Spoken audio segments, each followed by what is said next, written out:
Good morning, students.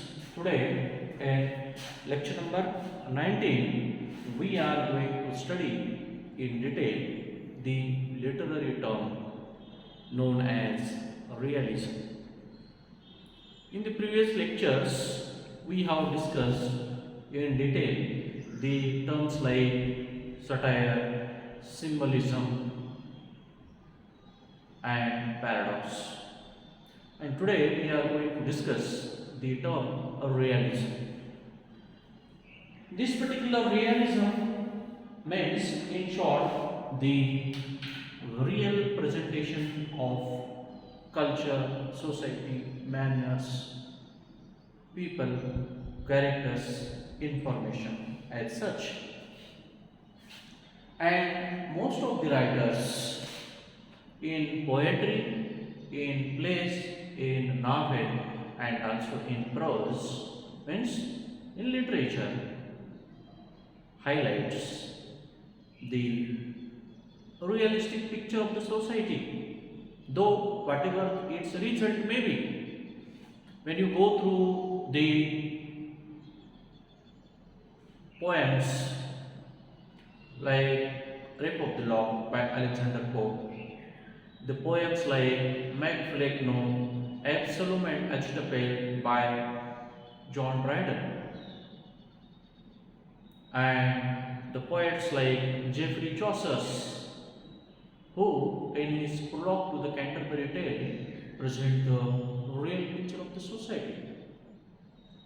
So, realism, according to many critics, writers, is, we can simply say, realism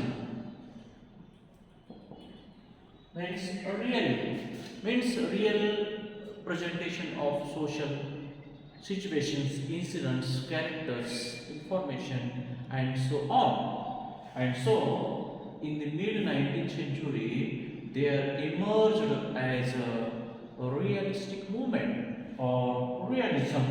So, realism is known as a movement in art. Realism is known as a movement in art started in the mid 19th century.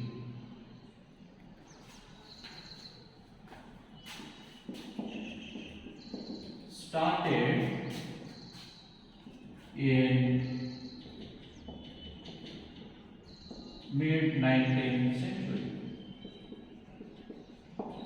So at the very first you see that is a movement, and which is started in the mid 19th century, means all the writers of the 19th century has used this term realism in their literary pieces respectively.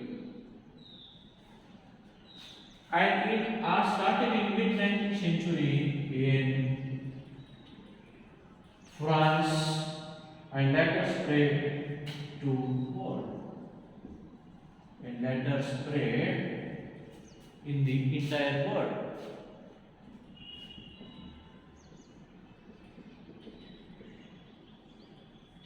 When you go through any literary genre, literary piece, any movement in literature, we very first think about the literature has begun first in France, Italy, Roman, German, and Latin as well. And so this is the mid 19th century movement, started in first in France, then spread all over the world. Its real objective was, what is the real objective? It means realism's real objective was, means the very purpose behind the start of this movement known as realism was to root out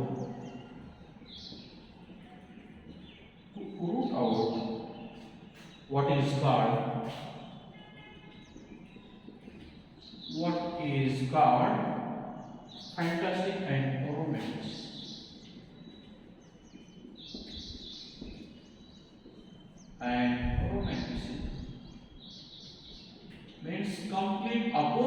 this fantasticism and romanticism is realism. What is real? Means insert what is real. So it stands for realism. But when you think about the fantasticism or romanticism, we will found that or romanticism adds the figure of speech, the color of beauty, color of imagination, full use of figure of speech, full use of rhyme and rhythms, and then the poet expresses his idea through or with the help of this. What we have said, what we have studied in William Wordsworth's concept of poetic diction, that he says, first you take the very language of this lower and common man, and then you add the color of imagination as far as possible, throughout as far as possible in the very language. Then the ordinary things will be considered or presented in an unusual way. It means it was romanticism that Wordsworth had said. But when you discuss the realism, it is totally opposite to the romanticism, because realism expects the real, what you want to say, right, present, highlight, that must be real in all sense. So this is, though it is a movement started in the mid-19th century, first in France and later spread all over the world, but it is totally opposite to the fantasticism and romanticism, and totally it wants or expects what is real, that should be presented and that should be entered in the literature. That is a little bit about the, we say, this is little bit about the realism. After this, we will discuss the further part of this realism. When you go ahead, we will find that this particular term, realism, what it expects further. Realism in literature means in literature many writers use realism as a literary technique. It is known as also a literary technique that many writers use as a literary technique to describe story elements, literary technique to describe story elements,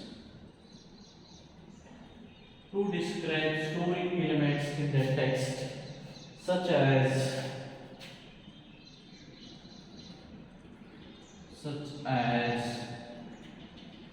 setting, characters, themes, such as setting, characters, themes, without using elaborate imagery, without using elaborate imageries.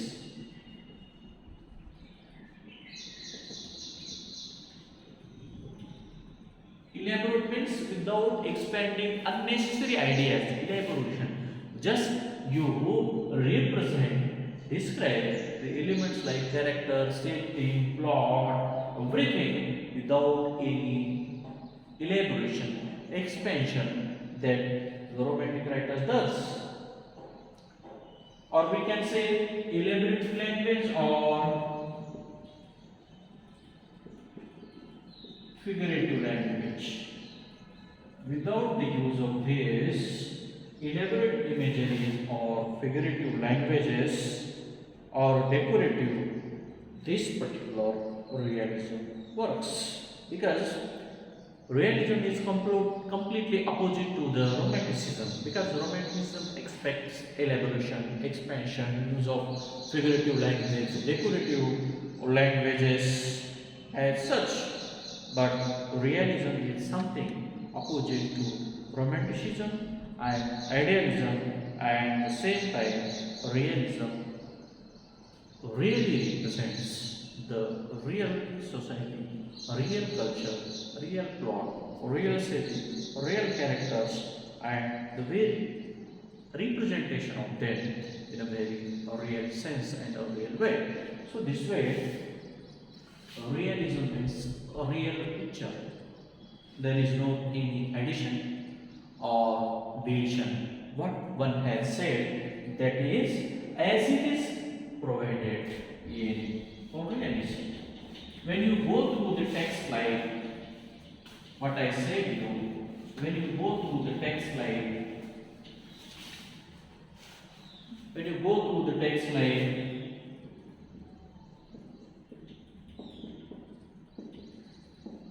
A Rape of the Law by Alexander Pope,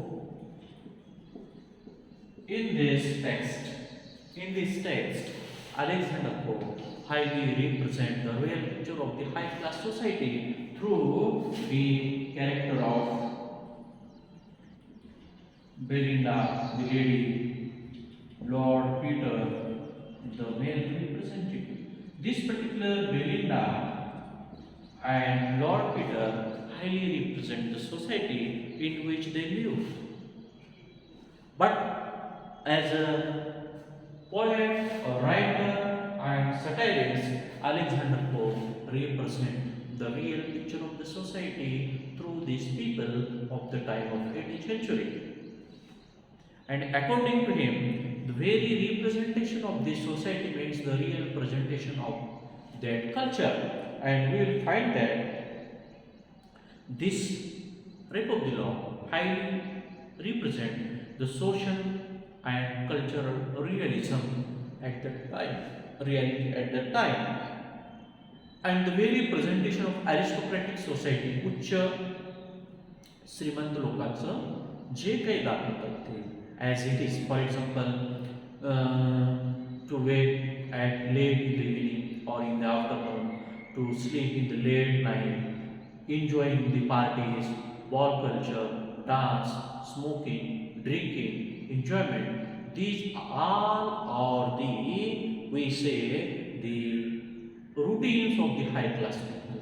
And so, the very representation of this class of the 18th century aristocratic urban people, their involvement, their enjoyment really represents the, we can say, the society, because the aristocratic people engaged in playing cards, dance culture, enjoying parties in the late night, smoking, drinking, and so on. And at the same time, appoint so many people in their service to protect their ring, earring, watch, clothes, hairs, and so on. This way, the very representation of high class society is very really represented by Alexander Pope in his mock epic, Rape of the Law. And so, this poem is nothing but the real representation of the society at that time. When you go through, the Chaucer, Geoffrey Chaucer's poem, Prologue to the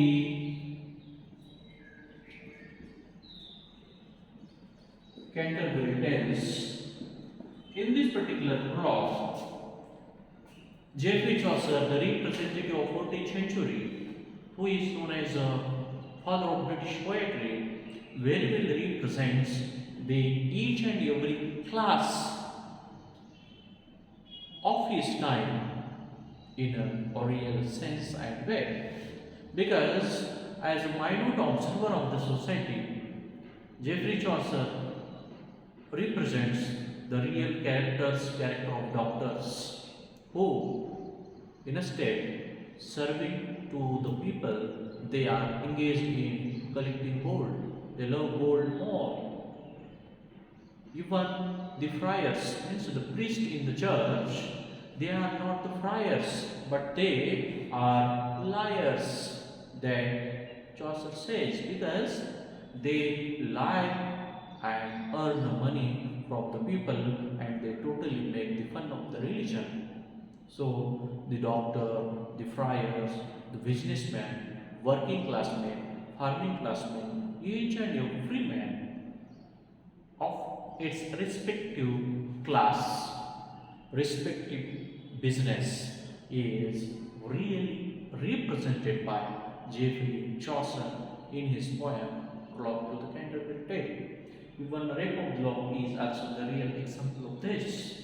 Then we have seen John Dryden's poems, Mac Flecknoe and Hatchroom and Ashtapale. John Dryden, Mac Flecknoe and Hatchroom and Ashtapale. These are also the real, this also discuss the real happenings of the society of the time of Restoration by this John Dryden, because he very well exposes the foolishness of the writers of his time by commenting the very world, nature, writing of Thomas Shadwell and his guru and his teacher Richard Facklow, whom he called the fools. So this is the real happenings. Then in Absolute Estapade, John Dryden really represents the happenings of his time through the example of King Charles II, his son James Scott, the Duke of Monmouth, and the Earl of Shaftesbury, the advisor of his, how this James Scott, Duke of Monmouth, and Earl of Shaftesbury are responsible for their own death because of his or because of their own ambitiousness, greed, and so on. So these examples very well represents the society at the time of, we can simply say, the Restoration time, and the characters at that time really represents the society, its involvement, and its, we can simply say, its overall routine and examples. So this particular term realism expects only the, we can simply say, the real happenings of the society, of the culture in literature, and very intention of each and every poem to represent or to use this term or moment means to portray, to highlight the reality. So when we think about the function of this realism, it illustrates life without romanticism, subjectivity, and idealism. It focuses the realities of life, actuality of the life, and truth only. And every character highly represents the or highly performs the real role. The purpose of using realism, the term realism, is to emphasize the reality, and by presenting the reality, the writers use the morality that is really, we can say, useful. And at the same time, this particular reality makes the readers face a reality as it happens, as it happened in the world now and in the past, rather than in the make-believe world of fantasy. Instead, making believe in romanticism and fantasy, this represents, highlights the realistic picture of the society. So, this particular romanticism portrays life, in short, the true life of the society of mid 19th centuries. And so, beginning in the mid 19th century, the term realism started in French or France, later spread in the world, is really useful attempts to represent reality and also to give the society the real information of the culture at that time. So, with this, I will stop here. So, in the next class, we will represent or highlight or study the next term, maybe theme or style or technique. So, with this, I stop here. Thank you. Thank you.